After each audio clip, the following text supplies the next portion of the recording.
Listen carefully, because this is happening right now and almost nobody is explaining it properly. The reason your fuel, your food, and your daily expenses are rising again is not random. It started with something so quiet, most people missed it completely. Ships stopped moving through one of the most important oil routes on Earth. No explosion, no braking alert, just silence. And that silence is now spreading through the global economy. But here is the part that should really get your attention. This is not just about oil, this is about power. And what happened next exposed something far bigger than a supply disruption. It exposed a crack inside the Western alliance system, and once you see it, you cannot ignore it, because within days of this slowdown, pressure came from Washington, fast and direct, calling on allies to step in, take action, and help stabilize the situation. But here is the detail that changed everything. Those same allies were never part of the original decision.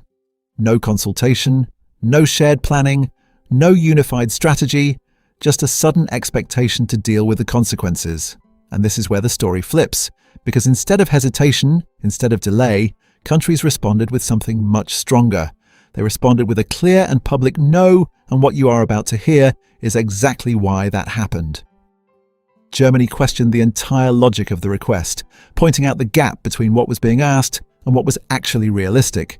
Japan made it clear it had no intention of stepping into a high-risk zone without a defined plan.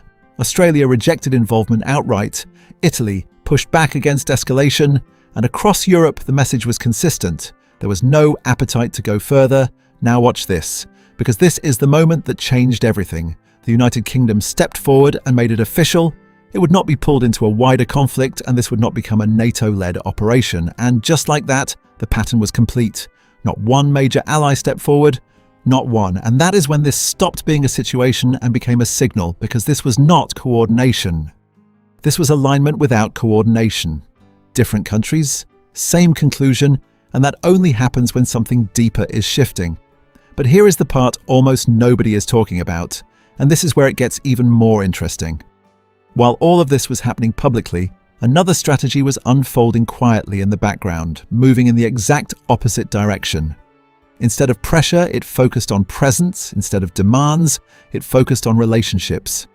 Canada stepped in differently, engaging directly with partners, strengthening ties, holding strategic discussions, and focusing on stability instead of reaction. And that difference created a completely different outcome, because while one approach was being resisted, the other was being recognized. Multiple leaders began acknowledging Canada's role in maintaining balance during a tense moment. And this contrast is the real story, because global alliances are not controlled by power alone.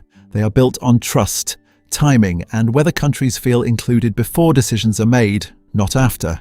And when that balance breaks, even the strongest alliances begin to crack. Now here is where you need to pay close attention, because this affects you directly.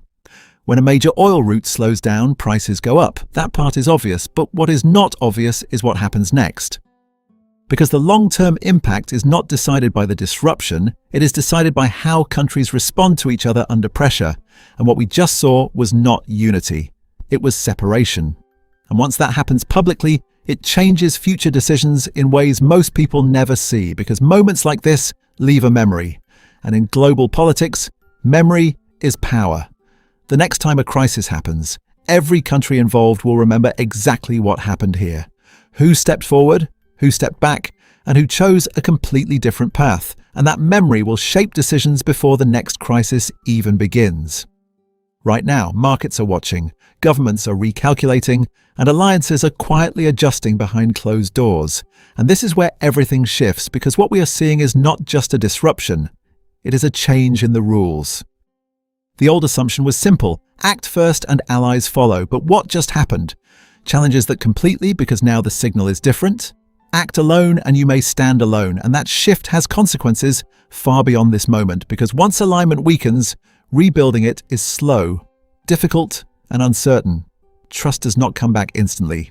It has to be rebuilt over time, and that is the hidden cost of what is happening right now, a cost that does not show up in headlines but will shape everything that comes next.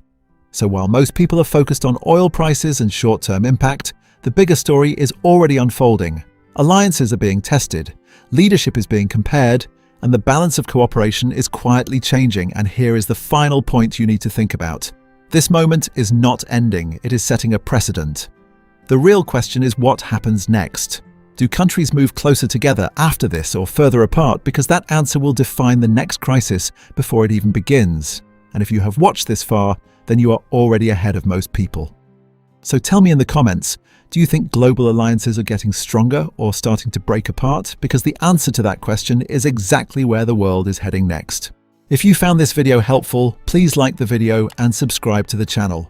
Your support means a lot and motivates me to keep creating content like this.